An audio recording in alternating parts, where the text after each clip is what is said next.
Welcome to Roots of Faith. I'm Renee Richard, and today we are right across the river from Baton Rouge. We're on the West Bank in this wonderful community that has been a faith community for over 150 years. We're in the town of Port Allen, and we will be visiting Holy Family Catholic Church.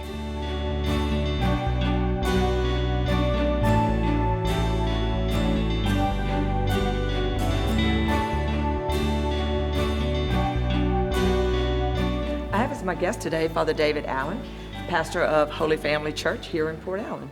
Welcome to the show, Father Allen. Thank you, Renee. It's a joy to be with you. That's great. Now, Father Allen, you have been here in Port Allen for about 10 years? 10 years. That's great. And a lot has happened in that time, has it not? We've done a lot of transition, a lot of growth, and I feel like an enriching of the faith community. That's awesome. Tell us a little bit about yourself, your faith journey, your work as a priest. Been a priest of the diocese for 41 years now, and over that have served as pastor of 3 parishes, and started actually on the west side years ago at Ascension and Donaldsonville. And then at one point during my priesthood, I took a leave of absence, moved down to Florida, and I worked in the mental health field for 7 years. So important. And ran a crisis center for teenagers, and then returned to the diocese at the invitation and encouragement of Bishop Stanley Ott, who was the one that actually trained me to be an altar server many decades before. So it's good to be home and be in the Baton Rouge diocese. That's awesome. So here in Port Allen, there's quite a bit that's on this campus for people to learn about. The church community here has been in existence really when the Jesuits came to Baton Rouge in the mid-1800s, about 1850-ish or so. They would come across the river in skiffs. We were just talking about that. Yes. They would cross in skiffs to serve the people that were living in this area at that time. And as a result, a chapel was built. Of course, it was not built in Port Allen. Originally, it was built about 4 or 5 miles north of here in the town of Lobdell, which no longer exists. The river has encroached and taken it, and of course, the levee has been set back. But that was the original area that they ministered to that was part of what is now Holy Family. Under a different name also, in 1876, they made this area 2 missions, become 1 parish under the names of St. Peter and Paul, located at Lobdell, Louisiana. And it basically served this area for about 28 years, I believe, with a resident priest being there. But then the history of this parish gets kind of convoluted, and I'll see if we can convey it as best we can. But what was happening then is this rural area, you also had the Gross Tate region that was coming up. And so as a result, the priests that were coming here sometimes would say, well, I'm going to go reside, in a different area. So for about 15 years, during like the early 1900s to about 1920, in that ballpark, we actually, this parish, bounced between being a mission of Baton Rouge twice and then Gross Tate. So it went from being a parish of St. Peter's and Paul with a mission of, Port Allen, and then it ceased to be a parish because they didn't have a resident priest. Right. So in that interim, and then what ended up happening is, of course, a lot happened in terms of the demographics, because when they reinstated it as a parish, they again put it at Lobdell with St. Peter and Paul being the parish seat, and named it St. Peter and Paul very briefly, because we had the 1927 flood, which affected everything, but you also had a lot going on in the agriculture of this area, which affected where people were, the demographics were moving. In the early 1900s, I know because my family raised a sugarcane in Assumption Parish, but you had several severe freezes. You had a bug, you might say, that affected the growth of the sugarcane. So the agriculture component of this area really took a hard beating. And with Port Allen being the parish seat, and has always been the county seat, people were, moving more to this area. And I think they saw the handwriting on the wall. And they had actually just built a new rectory, I believe, shortly before then. But at that point in time, Holy Family then became the main one. And y'all are celebrating a major Next anniversary. September of 2020, we will celebrate our 100th anniversary as Holy Family. The vast majority of it on this exact spot where we're standing. It's the third church on the spot, but we will be celebrating 100th. We're looking forward to it and trying to get the excitement of the community and what we call the West Side really going as we start the preparations for the 100th anniversary. Yep, in the records, it was August 3rd, 1920. I'm not good on dates. Y'all know I don't give dates. But I know that date because just a month ago, Father Allen, you had requested me to do some research on that. So well aware of that. And this is such a fabulous town. So very good. Bishop Duca will join us for that day to lead the service. Do you have a date already in mind? September 20th, September 13th, 2020. Okay, folks, so be watching for that if you want to come and join us, for that. Look forward to it.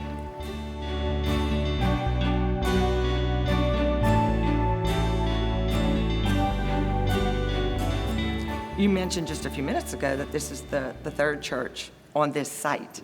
This is the fourth church that has been part of Holy Family Community. The other one was just a few blocks away, not part of it. And was that the church that they moved that became like the parish hall? You're correct. At yes. one point, the other church became the parish hall. But since you have been here, I know I was here back in the early 2000s, and this church did not look like it looks today. So in the past few years, I think, 4 or 5 years? 5 years? We You said 2014? rededicated the church February 1st, 2015. And so we kind of call it the third church on the site. Yeah, it is. But so tell us about some of the changes that you have improved or done, some of the renovations here.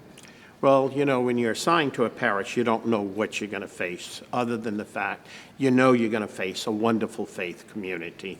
And clearly it's here at Holy Family and what we call Westside, Best Side. But when I arrived, shortly after I arrived, the first few weeks, turns out 3 buildings were condemned. Oh, my goodness. The Rectory Office Complex, the Adoration Chapel, and the DRE Office and Storage Complex right across the street. And so within the first few months, I had to bulldoze facilities that really had been centering and home for the community for a long time. I rented a small house in town, and then we began the project of how do we reestablish these facilities. Mm-hmm. And so we built the church, or remodeled, and moved into what's called Jubilee Hall, which is the old Baptist church. And so Father Vavasseur, who was here prior to me, bought a block of land. On it was their education center, their church, and that became where we moved for a year while the construction was going on. So we have a new office complex and meeting facility. We use the old church now for school retreats and all, and then we redesigned the church, the chapel that is immediately behind the sanctuary here, and have purchased a house for a rectory.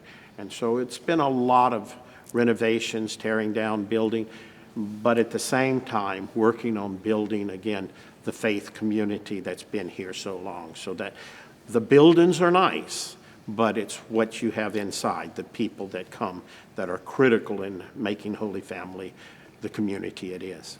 Very good. So let's talk about the demographics of it. About how many families, do you know how many families are here? We're approximately 1,000, probably Okay, a few good. less than that, yes. And there's also a school here as well, correct? We have Holy Family School that is completing in the next couple of weeks our 69th year. So we're looking forward to next year being, again, one of those banner years, the 70th year of the school, forming children in faith and education, of which 57 of those years were under the leadership of the Marianites of the Holy Cross. And they really, when the school began, laid the foundation of what it means to be a Catholic school and that identity in the classroom. So we hold that image, their mission, very much in our hearts. And the last few years, we've been growing again in the school. That's what I read, yes, that, one of the few that are really growing. And this side of the river, though, too, is expanding. That's awesome. And I noticed when I drove up today, you even have a pre-K, which plenty of the schools in Baton Rouge don't even have. Yeah. We have a pre-K 3 that is a parish school, or it's part of the parish office. Okay. Pre-K4 through the 8th grade is our official school. That's a parish school, but under the auspices of the diocese and the school office with Dr. Mel. But just even to provide that service of, the younger Right. pre-K3 that I noticed when we came here, so. One of the changes with that since I've arrived is we've moved it from a half-day program to a full-day program to help accommodate parents a lot more. And the children love the full-day 3-year-old program. Yeah, I know my own daughter looked for a full-day program, particularly when you've got working parents. Absolutely. So that's awesome. I wasn't aware that component was here as well, because the ones in the parishes in the surrounding area here don't offer that. So that's amazing. The school you said is growing. Do you know the attendance roughly? Right now, we're about 408, 410. We That's a good size. grown in the last 5 or 6 years from our low point, which was about 325, 327. So almost 100 new students, and maybe around 90. And we'll look for a little more expansion next year. That's amazing, though. I mean, to see the growth. So Absolutely. terrific. It's a sign that young families are coming home to us. For a while, we were getting a little bit aged, as a community, and the numbers showed that when I arrived. We were burying more people than we were baptizing, and that's not a good sign for a community to sustain and to grow. But that has turned around, and families are coming back to the school. We're beginning quite a few baptisms now, weddings returning to Holy Family. So it's a great sign that we're here for the future.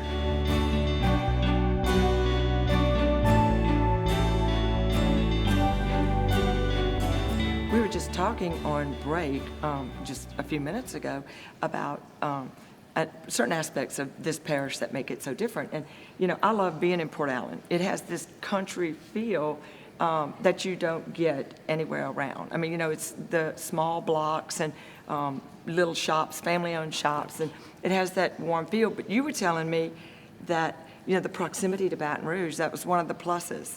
And there was one thing in particular about the corner. Tell our viewers. Well, I think from just outside the doorway of the church, or when I walk out from the front door of the rectory, you turn to your east and you get this magnificent view of the state capitol.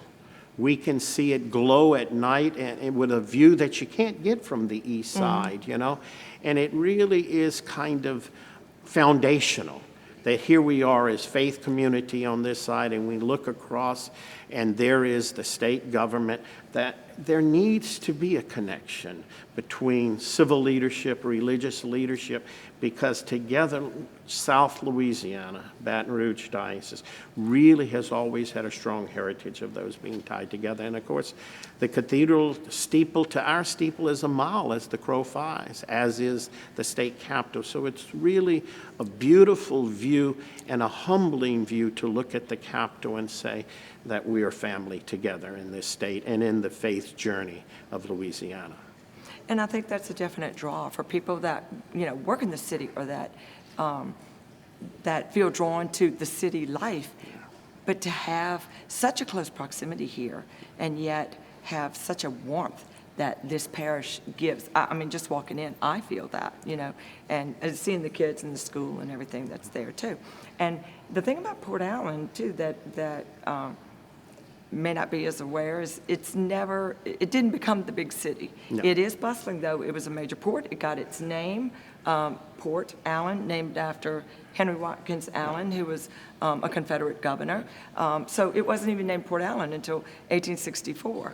But so oftentimes where rivers involved, like St. Louis, both sides grow. And that's, I think, a big plus for this community, is to have that closeness of families, the closeness that spiritually that you feel in this community. Absolutely. The farms are still here, and that really roots the community. The rural, we're right at the doorstep of the city, and for the most part, it's only 10 minutes away, except on those occasions that the bridge has its issue. And even that's religious. We say it teaches people on this side to speak in tongues all the time. But have a lot of patience as well. Yes. So, but we really do have a industrial nature with the chemical industry, with the port, but we also have those family farms and that rich heritage that goes back decades and centuries, still right here at our doorstep. Talking about heritage, I can't help but bring up the next subject. I'm staring at the beautiful Stations of the Cross that are over your shoulder. Let's see, I'm gonna let you turn back around. They can put them up Yeah. in front of us. But so much, we talk about heritage a lot. When this church was built, what, 1976, correct me if I'm wrong, I Yes. don't like dates. Yes. But when this church was built from the previous church, they used some of the materials when they built this to incorporate in, which is often Right. the case that we see when other churches are built. So let's talk a little bit for people who visit here to know the heritage, because it's beautiful and it looks like it's brand new. But we do have a lot of the older, some of the old that was brought to us. And so I know you were telling me the Stations of the Cross come from the previous church, the church that was built in Church in the 1928. 20s, yes. And they're beautifully wood framed, and the individual artwork, it's oil on tin. Wow, So I've never heard of that. It is painted actually on metal, which really has given it a lasting effect. We did a little bit of touch-up when we were doing the renovations, but the colors really they're vibrant, they jump out, and it just ties the old to today, and there's a great respect of the community for bringing both together. You know, the church is constantly evolving, as our religion is, but we don't want to lose sight of where we've come from, and they really do tie us together. In the chapel in the back, we have one of the old credence tables from that original church, and some of the wood things today, the pedestals we have our angels on, all come from that church. And you were telling me, yes, the angels y'all use just part of the year here as well? The Easter season. Okay. You know, even though they're beautiful and there's some parishioners wish we would leave them up year-round, we feel like you want to highlight certain seasons, and so Sure. we pull them out the 7 weeks of the Easter time for people to get that extra sense of celebration and joy. And of course, during seasons like Lent and whatever, we have it a lot more simple.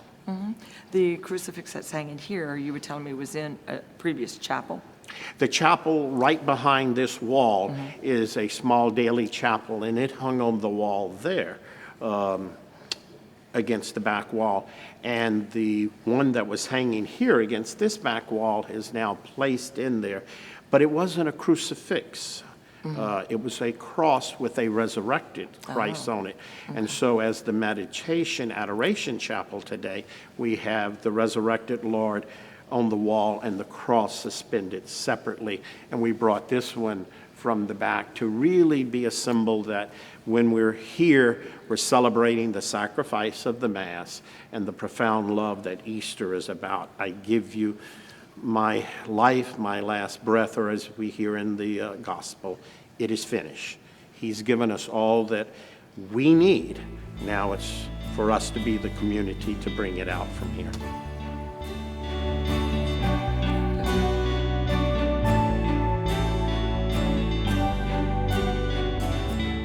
We were just talking about the chapel, the crucifixes that are in the chapels, and you were saying the chapel behind us is for daily mass, but it's also the Adoration Chapel. Yes, it is. We don't do 24/7 like some churches, which if they're able to do that, that's wonderful. But the approach here is to offer adequate adoration time that people really can make it available to them. We do it 4 days a week, Monday through Thursday. Monday through Wednesday, we have it in the daytime. And Wednesday and Thursday, we also have in the evening. Oh, wonderful. So, Yeah, for people who work. right.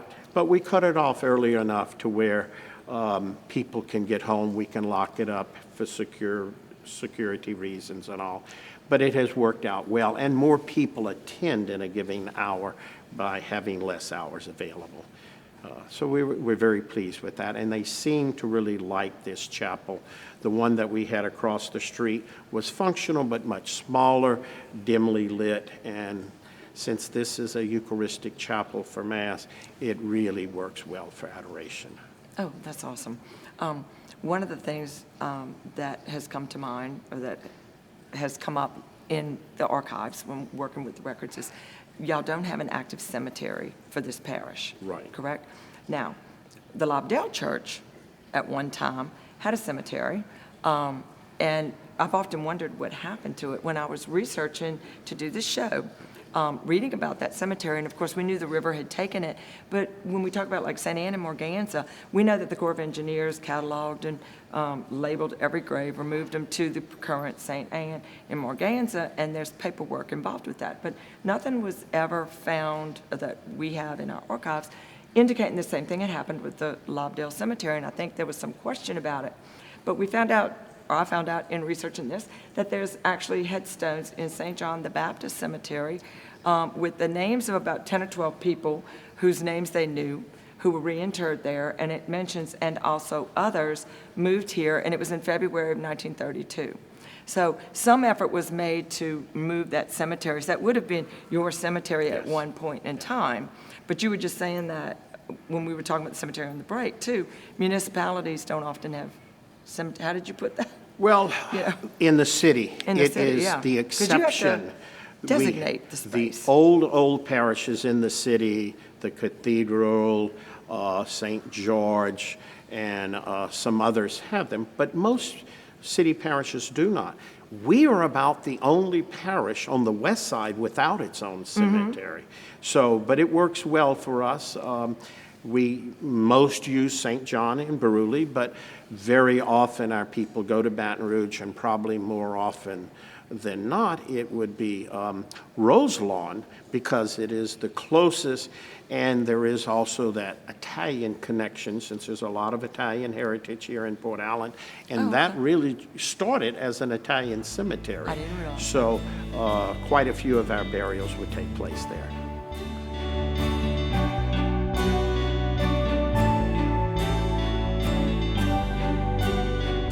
We were just talking when we took a break just now, and you said that there was a change in the adoration hours. So we want to let the people know that it's a little different, right? It's actually Tuesday through Friday.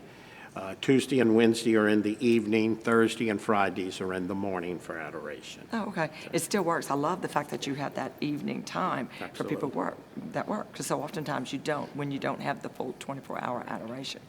So tell us a little bit now about some of the ministries that are active or that are so important in Holy Family. Yeah.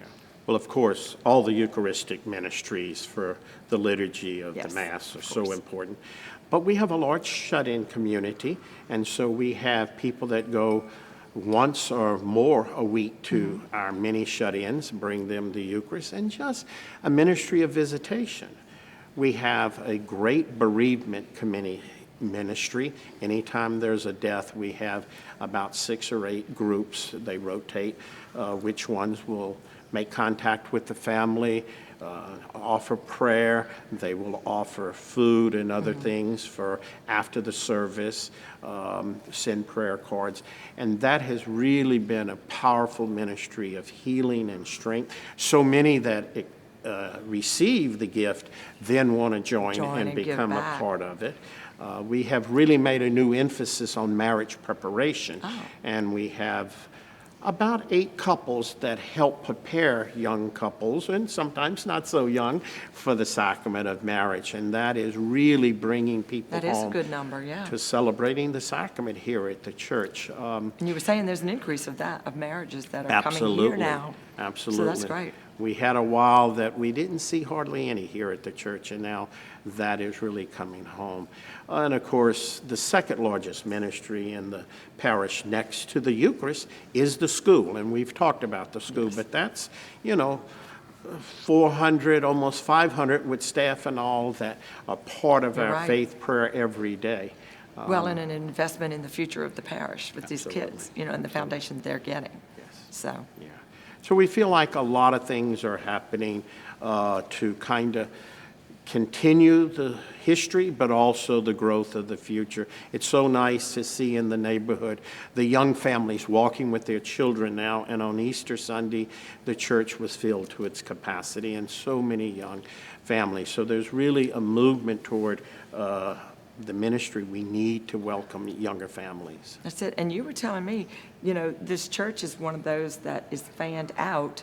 So you can sit in the back and you feel like you're close to the front. But it actually has quite a large capacity as well. Yes, we seat about 580, which next to Plaquemine. St. John's in Plaquemine, which is the third largest church in Louisiana, we are the second largest on this side of the river for capacity, or third largest. It would be St. John's, Ascension, and then ourselves. And so we do have the ability to welcome more and to seat them so they don't have to stand.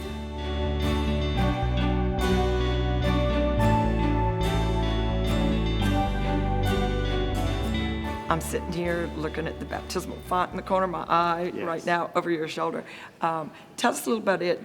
When you renovated the church, you changed? That was a priority. We took out about 3 pews, and we moved from a very small bowl that was on a rolling stand to put in this baptistry to really make it clear that Eucharist is preceded by baptism that brings us to the altar, and that's why it's in the front of the church. Theologically, you have 2 choices, at the entrance of the church or near the sanctuary.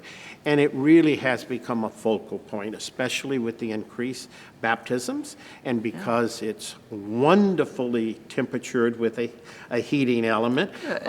We So you can can do immerse immersion. the children, Yes. and they love it, or we just do the simple pouring. For adults or children, it has really become a tremendous center spot for faith and celebration of baptism into the church.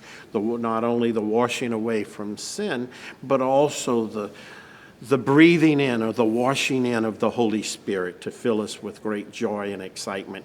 So it really has become an exciting part of the sacraments and faith celebration here at Holy Family. But it was a very clear design to make that happen. And one of the aspects that I notice of it, even from where I am standing now, is that you hear the sound of water.